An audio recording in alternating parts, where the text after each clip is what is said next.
विश्व अग्निहोत्र दिनानिमित्त विश्व फाउंडेशन शिवपुरी अक्कलकोट यांच्या वतीनं दिशानगरी बीड बायपास छत्रपती संभाजीनगर येथे सामूहिक अग्निहोत्राचे सूर्यास्ताच्या वेळी आयोजन करण्यात आलं होतं।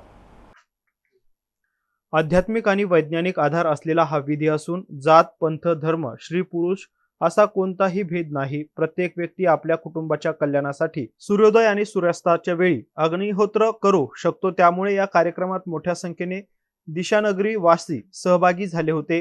विश्व फाउंडेशन शिवपुरी अक्कलकोट यांच्या वतीने यावेळी सांगण्यात आले। कार्यक्रमाच्या यशस्वीतेसाठी गणेश देशमुख, डॉक्टर बाबूराव कांबळे, प्रवीण सातभाई, अविनाश जोशी, संतोष महाजन, महेश देशपांडे, प्रदीप सातभाई, दीपक सिसोदे, स्मिता अचामे, विजय बक्षी, अश्विनी चौधरी, दत्ता केकान, सिद्धार्थ आपटे, योगेश कदम, प्रशांत जाजू, संजय जाजू आणि SP जवळकर यांच्यासह आदींचे सहकार्य लाभले।